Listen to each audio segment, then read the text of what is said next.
हमारे शिव महापुराण की कथा कहती है, स्त्री से आयु नहीं पूछी जाती और पुरुष से उसकी आय नहीं पूछी जाती। क्या नहीं पूछते? जम जम के बोलो जरा। स्त्री से, किसी नारी से, किसी स्त्री से, किसी महिला से उसकी आयु नहीं पूछी जाती, तुम कितने साल की हो, कितने वर्ष की हो, कितने साल की हो। स्त्री से आयु नहीं पूछी जाती और पुरुष से उसकी आय, उसकी कमाई नहीं पूछी जाती। क्यों? क्योंकि स्त्री से आयु इसलिए नहीं पूछते हैं क्योंकि एक नारी, एक स्त्री कभी अपने लिए नहीं जीती, अपने परिवार के लिए जीती है, इसलिए उसकी आयु नहीं पूछी जाती। स्त्री से आयु नहीं पूछी जाती क्योंकि वह परिवार के लिए जीती है। पुरुष से उसकी आय नहीं पूछी जाती क्योंकि वो अपने लिए नहीं कमाता, अपने परिवार के लिए कमाता है, इसलिए उससे आय नहीं पूछते हैं कि तूने कितना कमाया, कितना एकत्रित करा, कितना कमा कर रखा, कितनी एफडी बनाई, कितना धन एकत्रित करा। पुरुष से नहीं पूछा जाता कि तुम कितना कमा रहे हो, कितना एकत्रित कर रहे हो, कितना जोड़ रहे हो। एक नारी, एक स्त्री से क्या यूं पूछोगे कितने साल की है?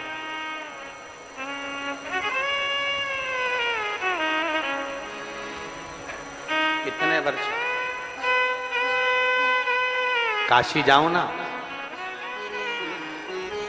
कभी वाराणसी जाओ, काशी जाओ, तो काशी में अगर तुमको कोई बहुत बुजुर्ग महिला मिल जाए, बहुत बूढ़ी, बहुत बूढ़ी, तो काशी में जाओ और उस महिला से पूछना कि तुम्हारी उम्र कितनी है। 80 साल की होगी, 85 साल की होगी, 90 साल की होगी। कभी काशी जाओ, वाराणसी जाओ, तो किसी बूढ़ी माँ से पूछना तुम्हारी उम्र कितनी है, तो वो तुरंत कहती है तुझे बूढ़ी दिख रही हूं, अभी मैं बूढ़ी नहीं हूं, अभी तो मेरे भोले बाबा को जल चढ़ाने के लिए मैं जवान की जवान बनी हूं, मैं बूढ़ी नहीं हूं।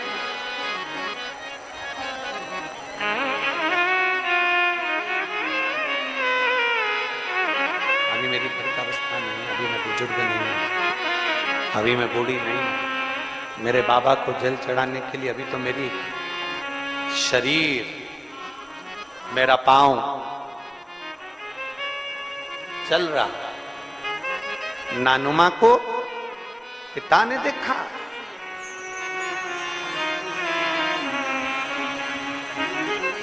नानुमा को पिता ने मुस्कुरा रहा है, हंस।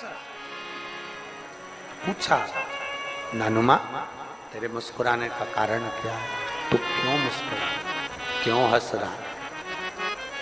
कभी नाचता है, कभी गाता है, कभी मुस्कुराता है, कारण क्या है, क्यों मुस्कुरा, क्यों? नानुमा ने कहा पिताजी केवल मेरा एक संशय है, वो आप मिटा दो।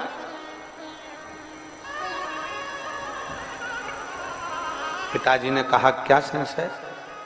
मेरा संशय केवल इतना है, आप मछली पकड़ने का जाल बनाते हो और उसमें मछली पकड़ा जाती है, आप जाल बनाने का काम करते हो, जाल खरीदने वाले आते हैं, जाल खरीदते हैं, मछली पकड़ते हैं। पिताजी मैं आपके साथ रोज शिवालय में जल चढ़ाने के लिए जाता हूं, आज मैं आपसे निवेदन करना चाहता हूं, क्या पिताजी मछली पकड़ने का जाल बाजार में मिलता है? क्या पिताजी देवाधिदेव महादेव को पकड़ने का जाल भी क्या बाजार में मिल सकता है?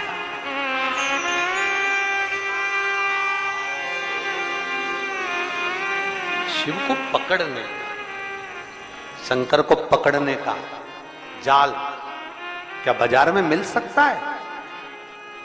पिता की आंख में से आंसू बहने लगे, जो मछली पकड़ने का जाल बना रहे थे, पिता की आंख से आंसू बह रहे, नेत्रों से नीर बह रही, जल बह रही। नानुमा, नानुमा, आवाज लगाई, नानुमा दौड़ कर आया, दौड़। पिता ने नानुमा को गले से लगाया, पिता ने नानुमा को जो गले से लगाया, हृदय से लगाते ही पिता ने नानुमा को कहा मछली पकड़ने का जाल इंसान बना सकता है और उसमें मछली पकड़ सकता है, पर नानुमा देव अधिदेव महादेव को पकड़ने का जाल इंसान नहीं बना सकता। वो तो शंकर देव अधिदेव महादेव किसी के दिल में आकर बैठ जाते हैं तो वो हृदय के जाल में शंकर को पकड़कर अपने दिल में बिठा लेता है। कोई कोई कोई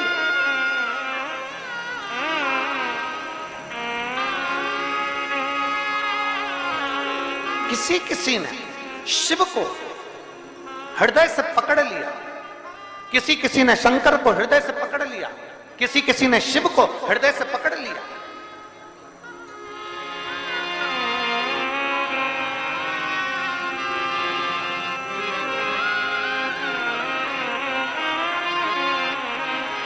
ए भाई, मेरी विदिशा की जीजियों और मेरे विदिशा के जीजाओं, मेरी बेटियों बेटाओं, मेरी माताओं, मेरे भाई, अपने चित्तवृत्ति में उतार कर रखना। जितने आस्था चैनल पर सुन रहे हैं, जितने फेसबुक यूट्यूब पर कथा सुन रहे हो, लाखों की संख्या में आए हुए आप सब शिव भक्त अपनी चित्तवृत्ति में उतार कर रखना। दुनिया के लोग कहते हैं वो छोरे ने मेरी छोरी को अपने काबू में कर रखा है, कोई कहता है उस छोरी ने छोरे को काबू में कर रखा है, कोई कहता है कि मेरी बहू ने मेरे बेटे को काबू में कर रखा है, कोई कहता है मेरे बेटे ने बहू को काबू में कर रखा है। ध्यान रखना, कभी बन सके तो एक बार छाती ठोक कर कहना कि मेरे महादेव ने मुझे काबू में कर रखा। कभी छाती ठोक कर कहना कि मेरे महादेव ने मुझे काबू में कर रखा है। उसके नेत्र की ज्योति से, उसकी नेत्र की ऊर्जा से, उसके एक लोटे जल से, उसकी एक बेलपत्र से, उसके रुद्राक्ष से, उसके शंकर की झाड़ू से, बुआरी से, द्वार से मुझे बहुत कुछ प्राप्त हुआ। उसने काबू में करा। और पकड़ लो हाथ त्रिपुरारी, नहीं तो डूब जाए। हमारा कुछ न बिगड़ेगा, तुम्हारी शान जाएगी। अरे ओ कैलाशी, अरे ओ अविनाशी, अरे ओ कैलाशी, अरे ओ अविनाशी। हाथ त्रिपुरारी, नहीं तो डूब जाएगी। हमारा कुछ न बिगड़ेगा, तुम्हारी शान जाएगी। हमारा क्या बिगड़ेगा,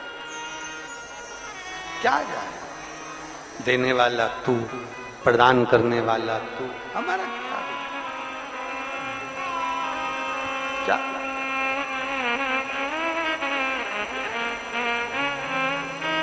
तो किसी को देने में तो कमी रखता नहीं। कहते हैं कि जो मैंने तुमको दिया,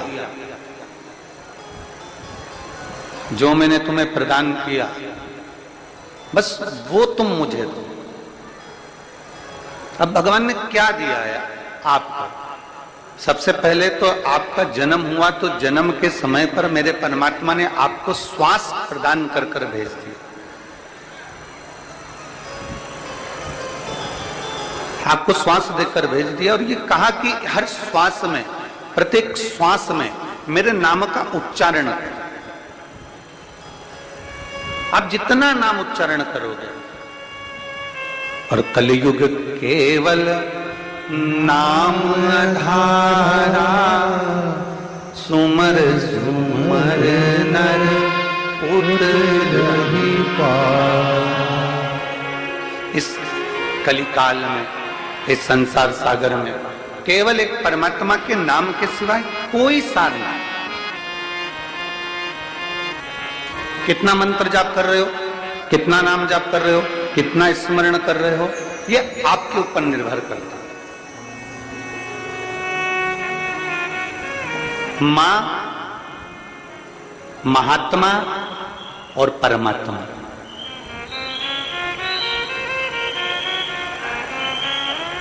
एक मां, दूसरे नंबर पर महात्मा और तीसरे नंबर पर जम के बोलो जरा, अच्छे जम के बोलो, परमात्मा। ये तीन आपको देखते तक नहीं, फिर भी अपना पूरा प्रेम, अपनी पूरी वात्सल्यता, अपनी पूरी करुणा, अपनी पूरी उदारता ये आपके ऊपर उंडेल देते हैं। कौन कौन? जम के बोलो जरा। पहले नंबर पर आवाज नहीं आई, जम के जरा। मां, दूसरे नंबर पर महात्मा और तीसरे नंबर पर परमात्मा। जब बच्चा गर्भ में आता है, मां उसको देखती नहीं, मां ने उसको देखा नहीं। जब बच्चा गर्भ में आया, जब बच्चा गर्भ में पहुंचा तो मां ने उसको देखा नहीं, मां उसको देखी नहीं। बच्चा जब गर्भ में आता है तो मां ने उसको देखा नहीं होता है। बच्चा जब गर्भ में आता है तो मां उसको निहारी नहीं होती है, पर मां अपनी पूरी करुणा,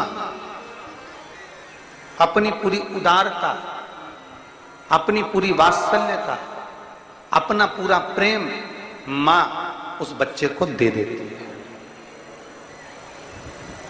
पूरी करुणा दे दी मां ने, पूरी वात्सल्यता दे दी मां ने, पूरा प्रेम दे दिया मां ने। उसको देखा नहीं है पर मां ने दे दिया। महात्मा, एक महात्मा ऐसा होता है। महात्मा किसको कहते हैं? पहले तो ये समझ लें, महात्मा का मतलब ये नहीं होता कि चोला बदल लिया तो महात्मा हो गए, तिलक लगा लिया तो महात्मा हो गए। महात्मा का मतलब अगर महाभारत के चरित्र से उठाकर देखेंगे तो विदुर जी को भी महात्मा कहा गया है।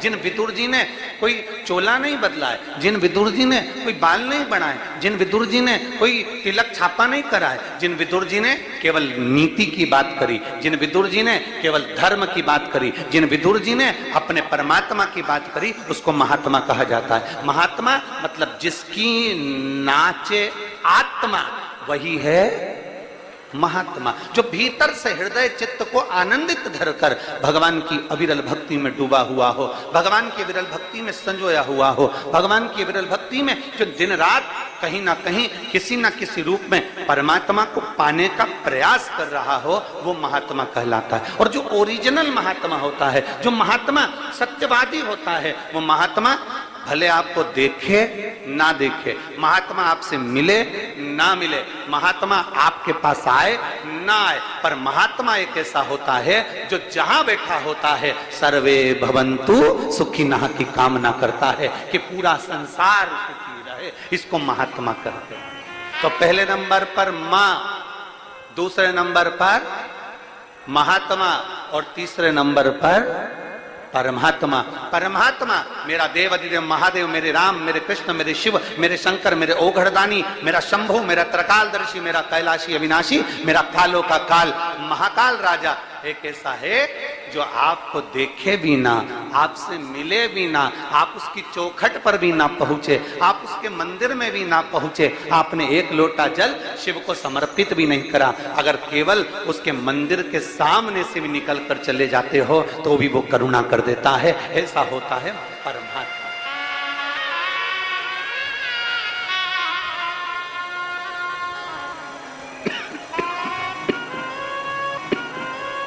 ऐसा परमात्मा तीन है, जो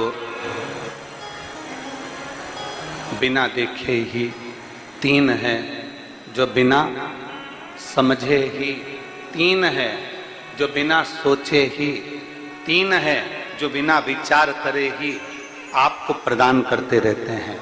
पहले नंबर पर मां, दूसरे नंबर पर महात्मा और तीसरे नंबर पर परमात्मा, जो देना जाने।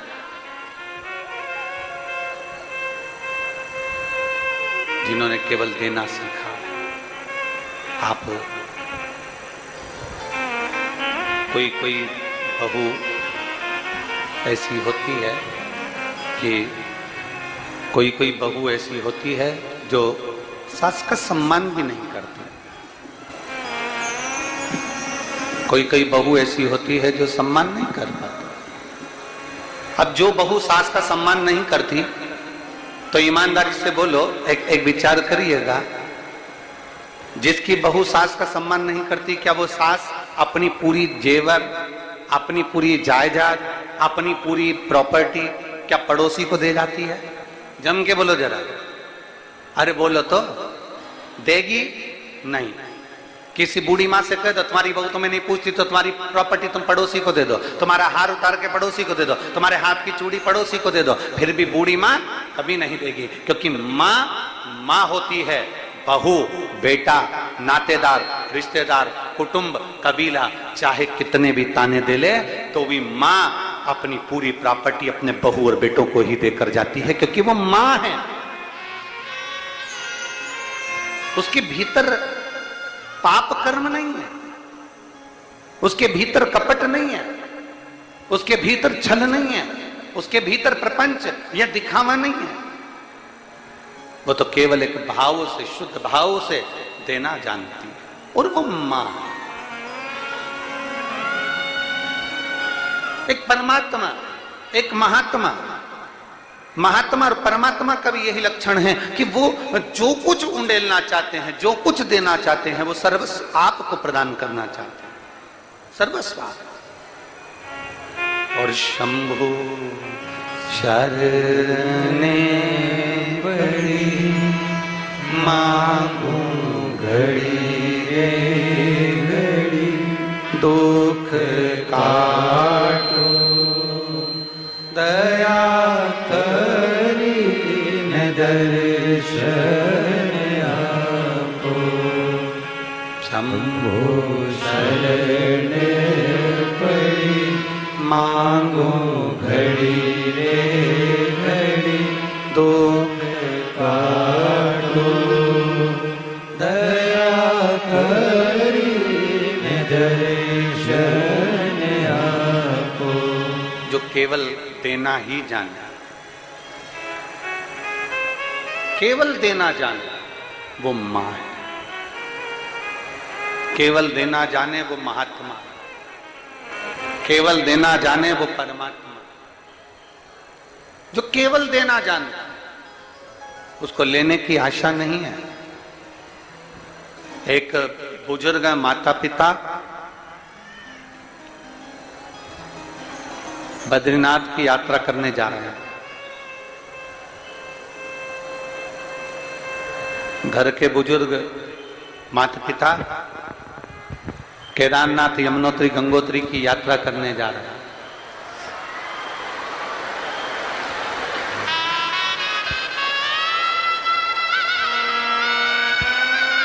शंभो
दया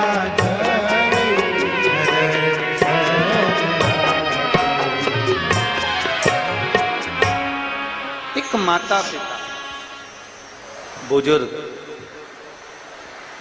बद्रीनाथ जा रहे हैं, केदारनाथ जा रहे हैं, यमुनोत्री गंगोत्री जा रहे हैं दर्शन करने। अब जरा विचार करिए,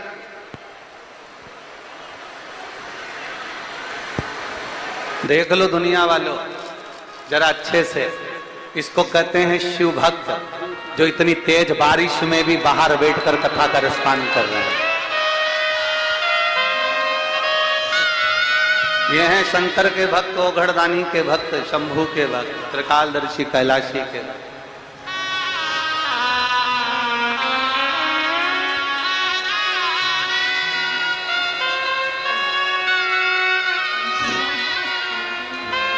शिव कथा कह रहे हैं। एक बुजुर्ग माता पिता बद्रीनाथ, केदारनाथ, यमुनोत्री, गंगोत्री की यात्रा करने जा रहे हैं। अब जरा विचार करिएगा, यमुनोत्री, गंगोत्री, बद्रीनाथ की यात्रा करने चले तो बच्चे उनको देख रहे हैं।